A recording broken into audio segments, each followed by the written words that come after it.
Bonjour tout le monde! 10 minutes avec Jésus International Ministère.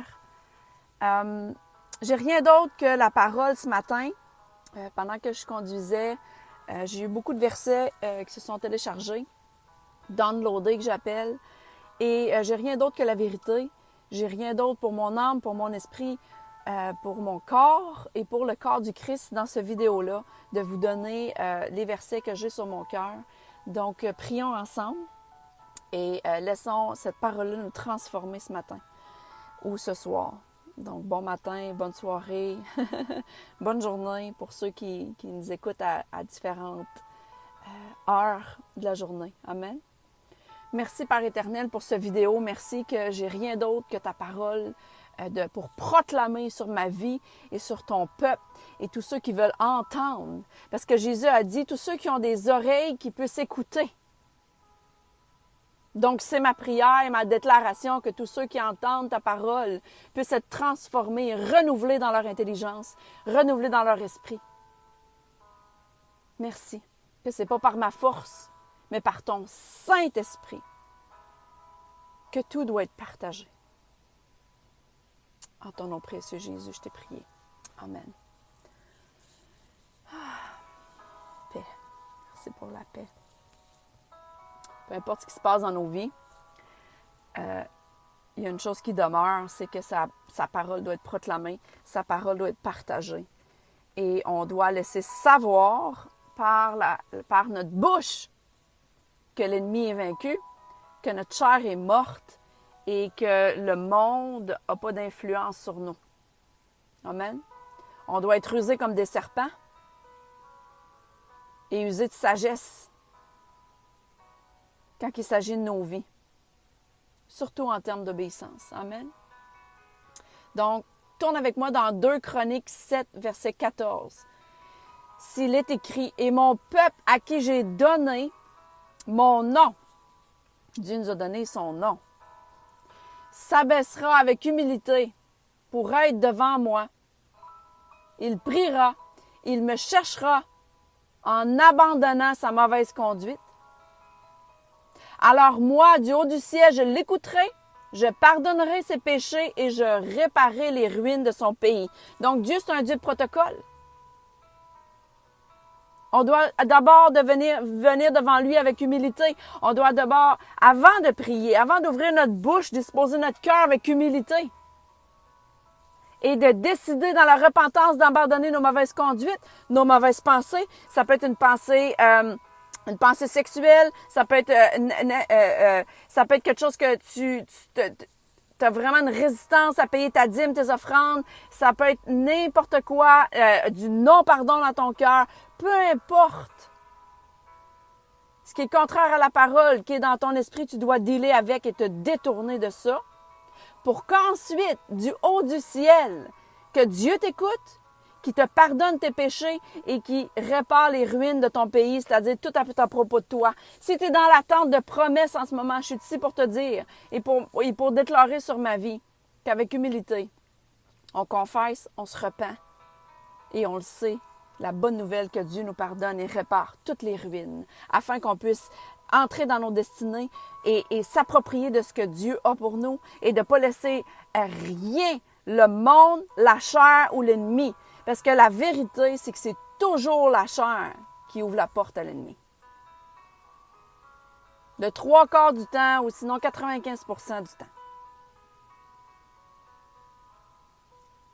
Jacques 1, versets 6 et 7. Mais qu'il la demande avec foi dans la prière. On parle de prière ici, quand on va devant Dieu. Mais qu'il la demande avec foi sans douter, car le doute est semblable au flot de la mer agité par le vent, poussé d'un côté et d'autre. C'est pour ça que nos pensées doivent être alignées avec le royaume et qu'on ne peut pas juste ressembler à une mer agitée. Tu comprends, qui va de l'avant, qui va derrière, comme les vagues. Ça marche pas. Ça marche pas comme ça. Pourquoi? Parce que verset 7, qu'un tel homme ne s'imagine pas qu'il recevra quelque chose du Seigneur. Donc, tu peux te faire croire que tu es en paix, tu peux faire croire que ta vie est toute en règle, mais la vérité, c'est à propos des hommes. La vérité, c'est que c'est à propos d'être envoyé à travers les nations, ou envoyé à ton travail, ou envoyé dans le pays où tu es, pour proclamer la parole aux âmes perdues et être efficace dans les signes, les miracles et les merveilles. Et que les gens puissent voir, comme ils ont vu Jésus, guérir les aveugles, guérir les lépreux, ressusciter les morts. On se doit d'examiner nos cœurs et marcher là-dedans. Verset 8, c'est un homme irrésolu, inconstant dans toutes ses voies. Je sais pas là, à ton propos, là.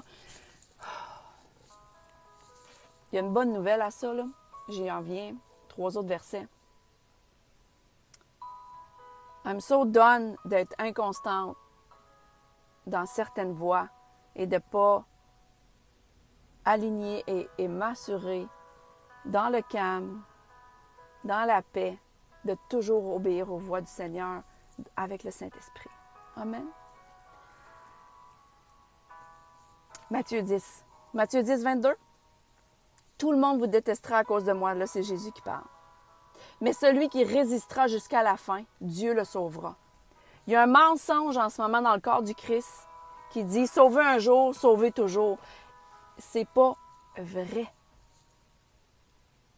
J'ai vu des gens se laisser aller dans la chair et ils se détournent et se trompent eux-mêmes, qui peuvent faire tout ce qu'ils veulent, comme ils veulent, et que, anyway, parce qu'ils ont fait la prière de confession un jour, qu'ils vont être sauvés. C'est un mensonge qui vient de l'enfer direct de l'ennemi. Parce que Jésus a dit clairement qu'il faut endurer jusqu'à la fin, résister jusqu'à la fin, pour qu'on puisse être sauvé. Donc, c'est là ce que l'apôtre Paul il dit. Travaille à ton salut. Work out to your salvation. When you go to the gym, puis tu work out. Si tu arrêtes de t'entraîner, qu'est-ce qui arrive si tu t'entraînes plus? Tes muscles périssent, et puis tu perds de la force. Puis s'il y a n'importe quel adversaire qui arrive, quelque chose qui arrive, ben tu n'as plus la force que tu avais. Donc, on a notre part à faire, d'examiner nos cœurs devant Dieu et de laisser Dieu nous transformer. Ça, c'est la bonne nouvelle. Dans Philippiens 2, 13, c'est écrit « Car Dieu agit parmi vous et il vous rend capable de vouloir et de faire ce qui est conforme à son plan. » Donc, Dieu lui-même me donne le vouloir et le faire, si je le veux. Si tu le veux. Il n'y a aucune résistance qui n'a pas le pouvoir d'être détruite par le Saint-Esprit. Dieu, c'est la puissance. Il a tout créé. Il est Dieu par lui-même. Il n'a pas besoin d'aide. Il a juste besoin d'un cœur qui se dispose. Et ce cœur-là qui se dispose a besoin de s'humilier avant de prier, c'est-à-dire en humilité, se détourner de nos mauvaises voies et de savoir que Dieu est fidèle pour nous guérir et guérir notre pays. Dernier verset, je finis là-dessus. Luc 1, verset 37, il est écrit « Car rien n'est impossible avec Dieu. » Donc, où l'excuse? Où l'excuse? Il n'y en a pas. Jésus a clairement dit dans l'évangile de Jean. Si je n'étais pas venu, ben ils ne savent pas. Mais maintenant que je suis venu, puis que je suis ici, ils n'ont plus d'excuses. Maintenant qu'il est mort à la croix, maintenant qu'on sait tous les miracles qu'il a fait dans notre vie, maintenant qu'on ressent et qu'on a une communication et une relation personnelle avec le Père, toutes les excuses sont enlevées. Donc, on dit, on parle et on déclare la parole sur nos vies. That's it. C'est tout ce qu'on a pour nous-mêmes et pour les gens.